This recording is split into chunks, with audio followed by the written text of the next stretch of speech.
Hello, everyone, and welcome to Latinx YC, where we discuss all things related to U.S. politics from a Latino, Latina, and Latinx perspective.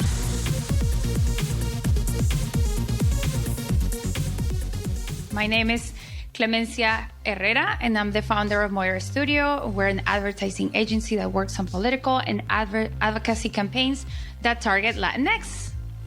Hola, Clemencia, and I am Cecilia del Cid, environmental and social justice practitioner, Latin American, an immigrant from Guatemala, and a community weaver working in media as well. And today we have a very, very special guest. We have Victoria McGroary, and she is the executive director at BOLD PAC, the campaign arm of the Congressional Hispanic Caucus. She is a political strategist with an extensive experience working on competitive races to get diverse candidates elected. Yes! And up and down the ballot.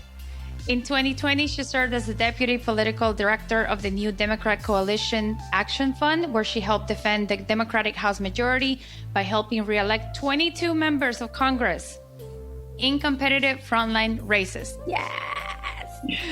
She also served as the early vote director for Senator Elizabeth Warren in 2018. In this capacity, she created the first ever early vote program in Massachusetts. Hey, we live here, which was designed especially to engage communities of color and contributed to electing the most diverse delegation in state history. She started her career in politics, working on state and local campaigns. She's also from Philadelphia, anyone listening from out there.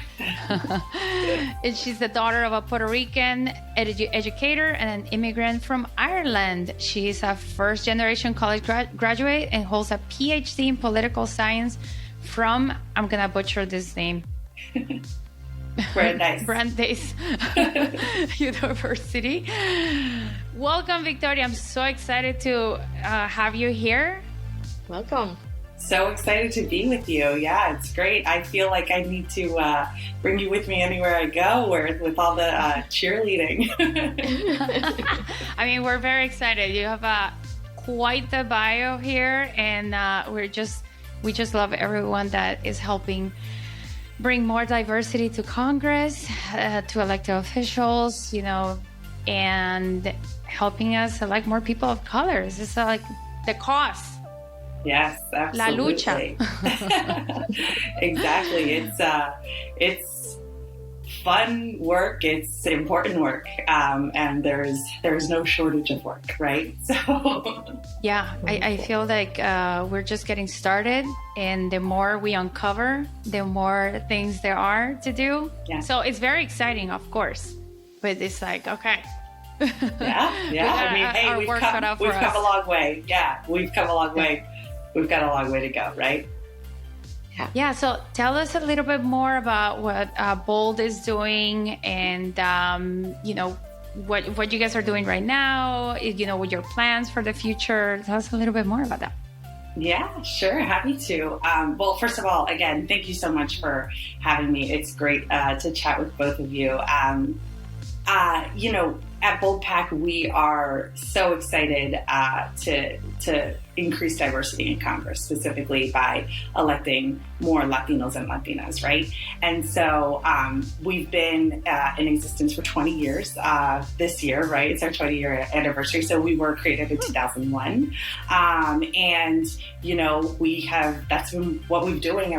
That's been what we've been doing ever since. And so, every day I wake up and I think, gosh, how am I going to do that? How am I going to expand the size of the Congressional Hispanic Caucus, CHC? We are the political arm, right?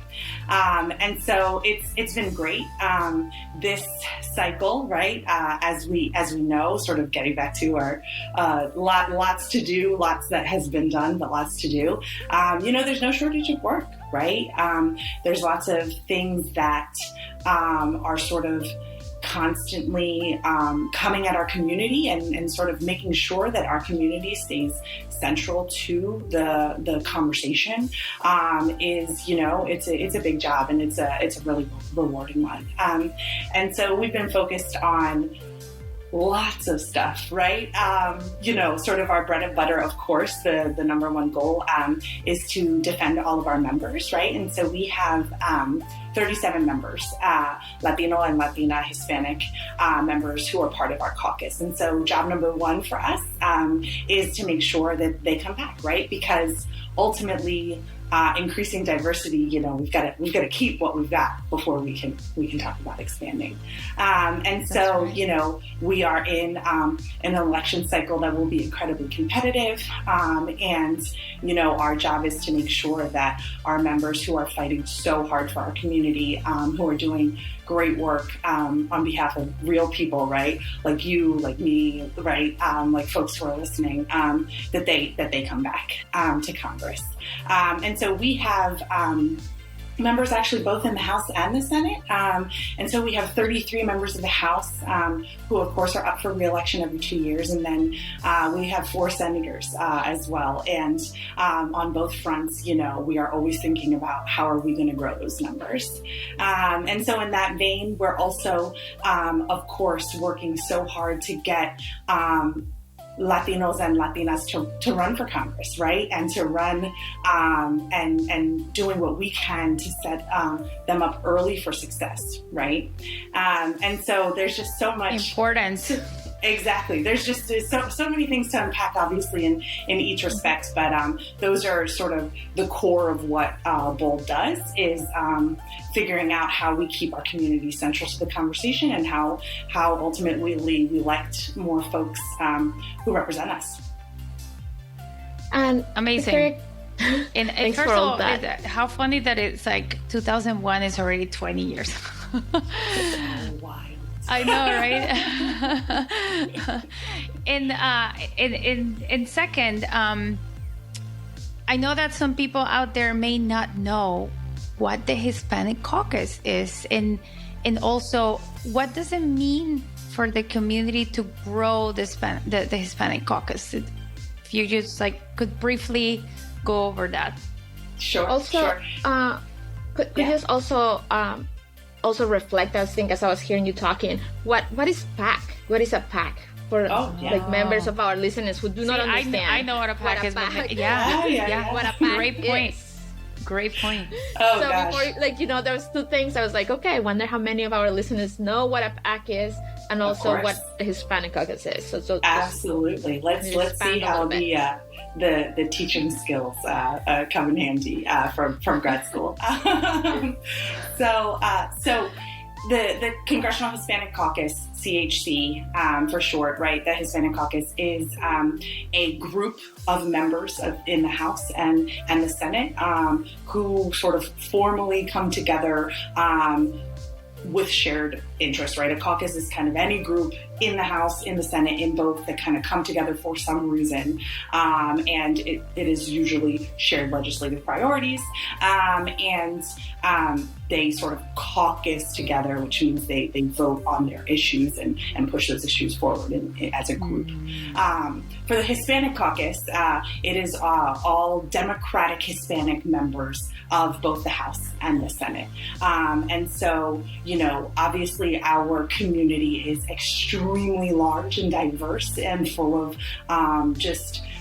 so much beautiful diversity, right?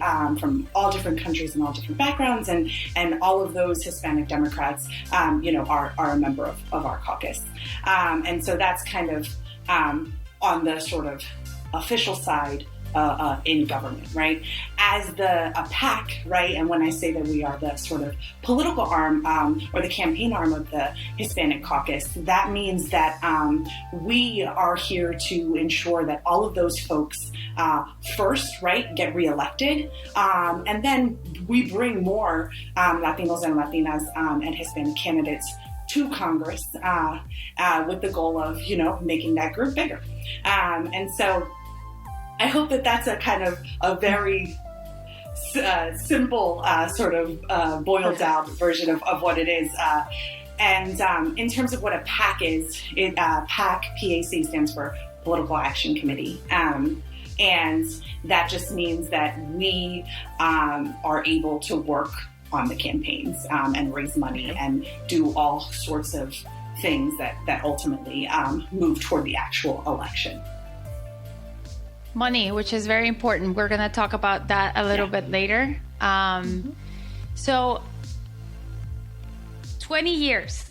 And, I have been working in this industry for 14 years. And 14 years ago, doing ads for the Latino community was an afterthought. And you guys have been doing this for 20 years.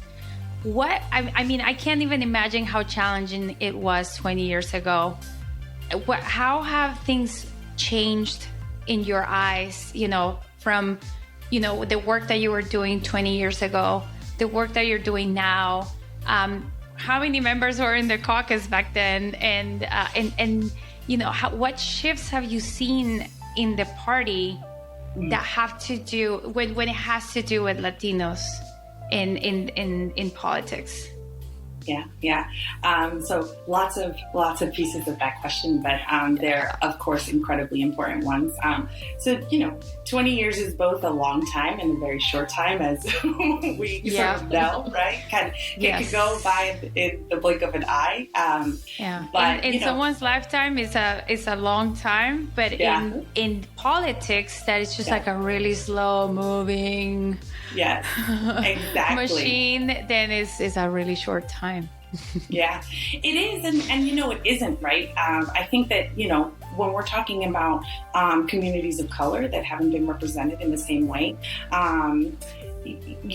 so much change can happen in 20 years. And so, it has been for us something that having that runway and having done this now, being in our 20th year and moving into, obviously the future and thinking that through has been so valuable. And again, we've just been able to do so much. So, for example, we, in 2001, there were about 18 members of the caucus. And so we have more than doubled that. We are... That's just remarkable, right? Like when you kind of step back and think, gosh, that is so important for what it means to people like us, to our community, to families, right? Like ours, growing up in America, coming to America, right? What that means, it's just so important. And so that's something that we're remarkably, incredibly proud of. Yeah, and that's amazing, especially because, we've talked about this before in other episodes, how we're almost going to be a quarter of the population in the United States, and we're so far from having 25% of the members in Congress being Latinos. We're just so far from that representation. And, I know that people out there is like, oh, it doubled, like, should it be more? It's incredible hard. Like, you see now how the numbers are, and imagine 20 years ago how the numbers were. It's just, it is remarkable. Just putting it into perspective here. Exactly. I mean, like I said, right? We've come so far, and there's just so much work to do. There always is. That's why I think, those of us that work in politics, that's the fight, right? That we're in. That's right. In that time, in that 20 years, we sent the first Latina to the Senate in 2016 with Senator Cortez Masto. And so, again, thinking about that, the history of the Senate, that, the first Latina was sent in 2016 it's remarkable. And obviously we want to send so many more, but, just having that milestone, is amazing, and a real testament to the work that BOLD PAC has been able to do over its 20-year history. That first year in 2001, I was looking at the numbers obviously earlier, we raised about $250,000, which is a lot of money, right? And particularly a lot of money at a time when we were one of the only organizations thinking about this exact issue in this way, right? And sort of focused on it. Fast forward to last cycle, the 2020 cycle, and the 2020 election, we raised $18 million. Whoa. Yeah. It's a big difference. It's a huge difference. And again, it's $250,000 is a lot of money, right? But when you're talking about, the whole when you're United talking about States, the whole Congress, exactly. the whole population of our Latino community in the United States, right? To be able to harness those types of resources to do the outreach to our community, to amplify, right, the work of our members, to make sure that not only are we re-electing our members, but we're sending new ones, right, to Congress. Last cycle in 2020, we sent 2 new Democratic senators to Congress, right? So we doubled that. There were only 2 Latino and Latina Hispanic senators in the Senate last cycle, and we doubled that, right? Last cycle alone. And we also were able to send 2 new members of the House to Congress. And when we're talking about issues that affect people's daily lives, right, having the champions in the halls of Congress fighting that fight, it's invaluable. You can't put a price tag on that, right? And so being able to harness those resources and do this work is just so important. Yeah, and just to put again things into perspective, campaigns, like, I don't know, a state campaign can spend $10 million on paid advertising in one state. So, $18 million is, in comparison to other campaigns or other PACs, it's like, it's still a lot, but, there's like, compared to 250,000, you're still talking about we need more, it's like, there's still so much more to do because we if we really want to have that sort of representation, we need more support and incredible where we are, but definitely there, like we've been talking about, more work to do. There's so much more work to do. Victoria, hear you talking about, once again, just because this is now kind of like where, this is very new to me. When you talk about you were able to fundraise from 250,000 to 18 million, from what kind? Who is donating to you? Where is this money coming from? Is it small donations? Is it corporate donations? Who is supporting the Democratic candidates? Who is behind in the money? And also, and this is something that maybe we can, it's just coming to my mind because you clearly said these are the Democratic senators in the Democratic, so, but we know that the Latino, Latinx community is very diverse politically. There's also probably some senators who are not in the Democratic Party. Do they ever caucus together? Like, I don't know if that is even relevant of the work that BOLD does, but could you enlighten me a little bit? Could you share some of that? So the Hispanic Caucus is only Democrats, and so the work that we do is on behalf of Democratic, Latino, Latinas, Hispanic candidates and members. And in terms of our fundraising, I mean, look, it's growing that support base. It's it takes a lot of work, and it is a testament to, I think, the work of the BOLD PAC team over the years, and the leadership of our chairs, and the vision and the sort of excitement and energy in the work that we're doing. Right, I think it shows just how excited and important people think that this work is, right? That the work that we're doing in re-electing folks, in increasing diversity, increasing representation, in making sure that the Latino community is central, right, to the conversation, that outreach is happening in sort of a culturally competent way, right? All of these things, I think it's like an enormous testament to sort of how important our supporters think that truly is, which I know those of us on here all agree with that for sure. Yeah, and I imagine, and the fundraising has exponentially gone up probably in the last 2-3 cycles, right? That's when people are kind of like, oh, you know what? Maybe we should target more Latinos? Yeah, we have. So in the past few years, sort of the way BOLD PAC operates is that we have a leadership, right, a board of directors, and we have a chair, and our chairman is currently, Chairman Ruben Gallego from Arizona, and this is his first cycle as BOLD PAC chair.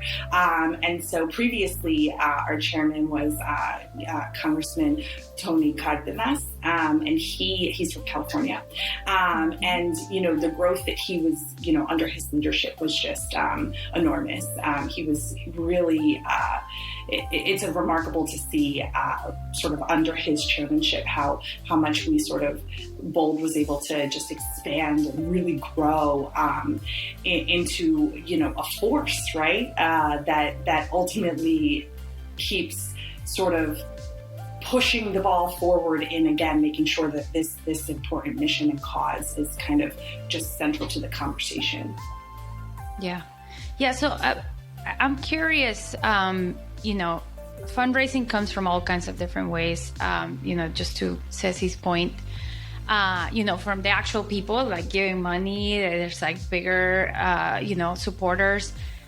I'd love to, kind of think about or like discuss what are the challenges, because I know that there are challenges of fundraising specifically for Latino candidates.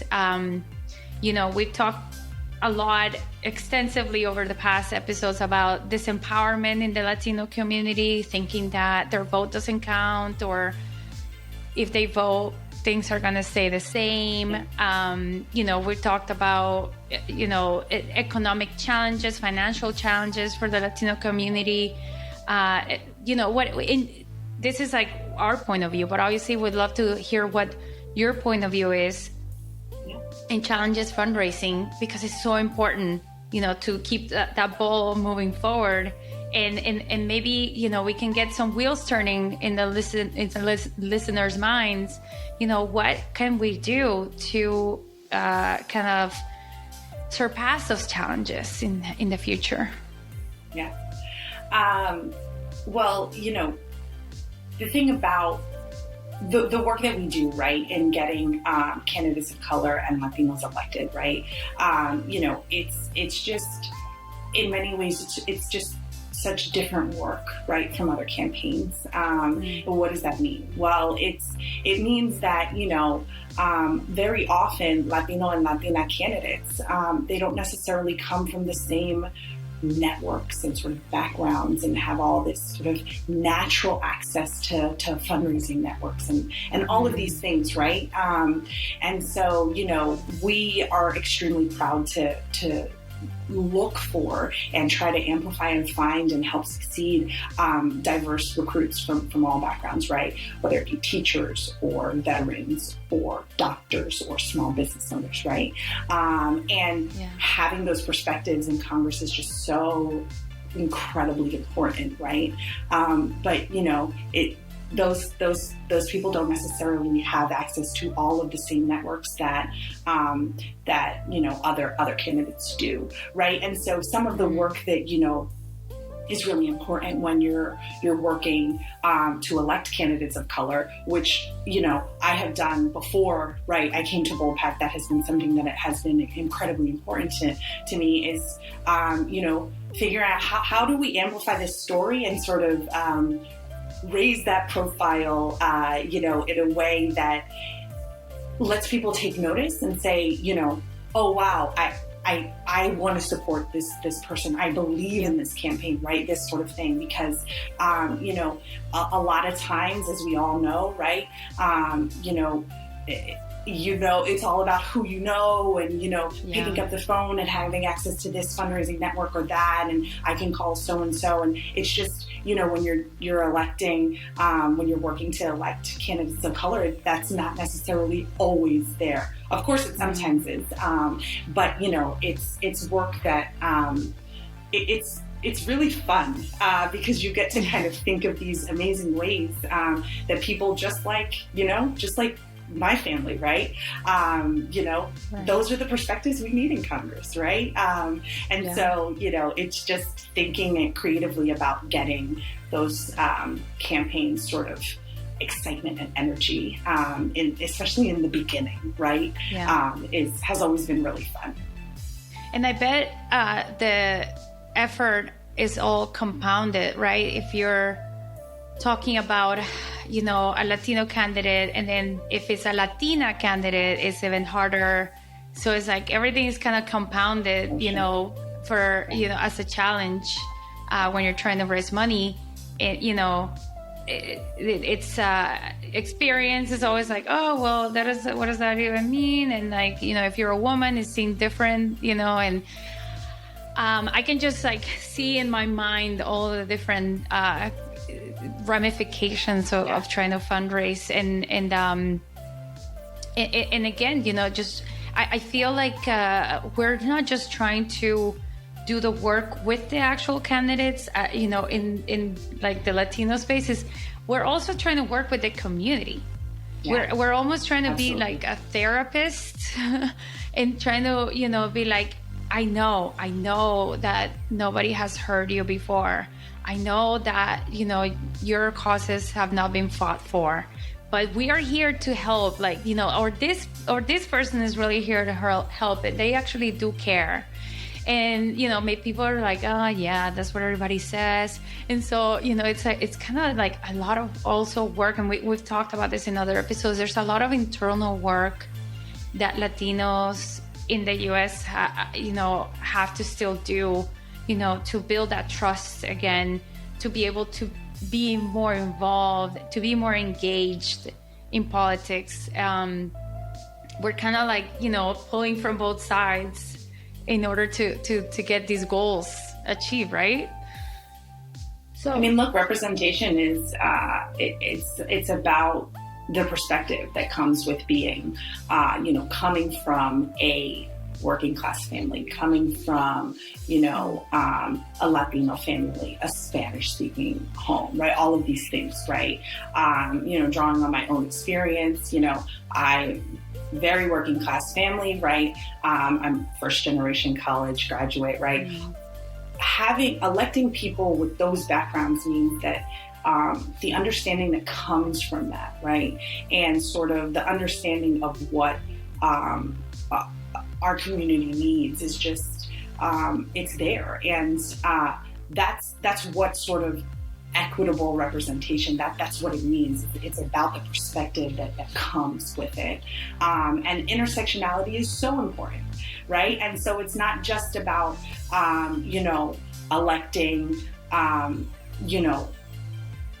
one sliver of the community or another sliver of the community, right? Our community is just so large and so beautifully diverse, and the beauty of the community comes from the diversity, right? Mm-hmm. Sort of stems from the diverse perspectives that we have.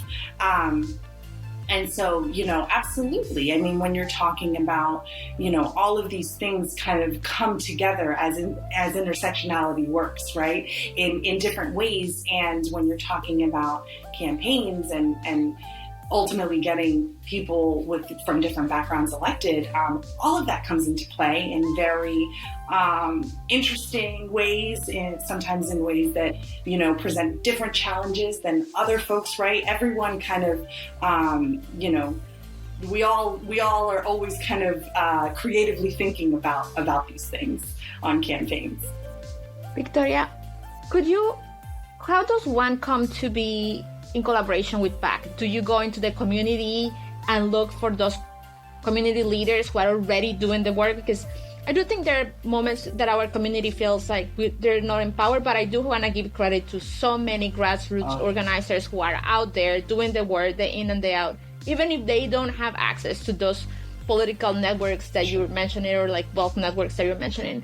So is it a community organizer who seeks PAC, or is it who seeks BOLD, or is it BOLD who seeks or like identifies specific candidates that you think, there is potential here? Yeah. This person already has like a net, like a base of support. Sure. Is known in the community, can target even the small donations, how does that relationship, how do you decide which candidates you're going to throw your weight behind?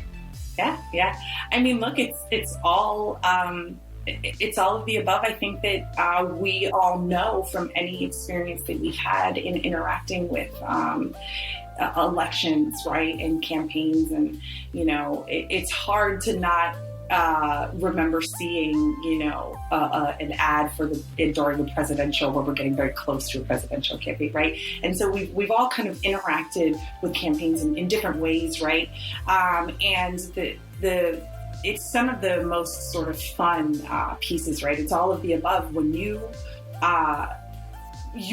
when someone kind of speaks to you, right? And how you feel about that person and kind of the genuine, connection that is made, right? And where does that come from, right? It can come from anywhere, right? And so, those types of people tend to, come and sort of present themselves, right? And absolutely working with wonderful grassroots organizers. There's so many people doing such amazing work all over the country, right? I can give you, sort of a great example of how BOLD works with grassroots organizers. So as you may know, we are in a redistricting cycle, redistricting year. And what that means is that, every 10 years, the Constitution mandates that we will have a population count, right? So we have the census, maybe we remember some ads or some mail or some, talk about the census, right? And the reason for doing that is to make sure that there is sort of equal representation across the country, that, in the House, it's, one person, one vote and all that. So what that means is that the districts, the congressional districts that members end up representing in the House of Representatives, they get redrawn every 10 years. And so we're in that moment. And, what that means is, BOLD PAC, it's incredibly important for us to make sure that the Latino community is centered in that process. One, because of course it's our mission, right? But as we got the data and sort of as we all know, right? And you were mentioning this earlier, Clemencia, right? The Latino community has driven the population growth in the United States over the past 10 years, absolutely driven it, right? We are the sort of largest community of color in the United States, right? And so, what that means is we need to make sure that the maps that get drawn, the new maps are going to be representative of that. And all kinds of things get considered in when you're redrawing maps, right? But ultimately, making sure that the communities are part of them is really important, and that they're not cut in such a way or packed in such a way that sort of diminishes the voice of the Latino community, right? And so this is something that BOLD PAC is enormously important for us, because it's going to determine now sort of the basics, the foundation of representation, right? What is possible in terms of foundation starts with what the maps look like for the next 10 years, right? And so to make sure that these maps are fair, to make sure that these maps are equitable, to make sure that Latinos can vote and that their voice is actually heard and then represented in the halls of Congress, we need to make sure that we are part of this process. And so BOLD has, we've launched a 6-figure investment nationally to partner with grassroots organizations on the ground doing this work, right? Because we know that people have been educating and organizing our community forever, right? And so, what we have done, right, is we've said, okay, this, in a couple of key states, this is really important, and we're going to partner with these organizations that are already doing this really important work, and sort of ensure that they have the resources to continue, doing that through this redistricting process, which happens to be sort of very much so right now, specifically, because of the way that the census data came out and all of that, all of it is happening right now. So it's been something that, Chairman Gallego is incredibly invested in, and our members are incredibly invested in. And so that's exactly sort of, we 100% recognize and are, so happy to help amplify some of the amazing work that is already being done on the ground. Yeah, and I don't know. I mean, I don't know if I can stress enough to everyone out there. Please fill out the census. We did census campaigns, and we kind of have mentioned it over and over again in this podcast. And I love hearing it from somebody else, because we have so many conversations right now. Just people are just sitting and waiting. Like, I don't even know if I'm gonna be able to run in this district anymore. There's people that just like. There's candidates that don't know. They're just kind of sitting and waiting to see if they'll be if a certain Latino population is going to be taken out of their district, leaving them, in a more conservative or a white American district, and they're like, what are we going to do with these guys? Like, are they going to have a voice? Am I going to be able to represent them? It's a. I know people think that this is very. Sort of conceptual, but no, it's actually very strategically, very physically real. It's like if your district gets split into half, then your votes are being split into half. And so it's really, really important. And we're having all these discussions right now with so many different people, being very worried about the districts that they're working in. And, Texas is an example right now that people are kind of fighting that, and people are being divided. Their districts are being divided. They're taking away districts or like pieces of the district from them. And they're like, oh my God, we're just losing, constituents. We're losing votes. And those guys are going to be left to their own devices in terms of local politics.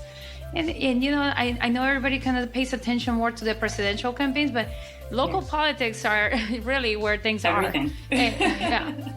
Down ballot that's races exactly absolutely. Those are the things that really affect your day to day, and so it's a really big deal. Yeah, I mean, look, when we talk about sort of systemic barriers, right, and sort of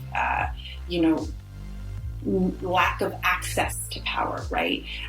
What we're talking about, the tools of these of people who want to sort of stack the deck against us are things like redistricting, are things like drawing the map in such a way that regardless of the Latino population of the entire state, which again just absolutely fueled the population growth of the whole country in the past decade, right? And in the states, right?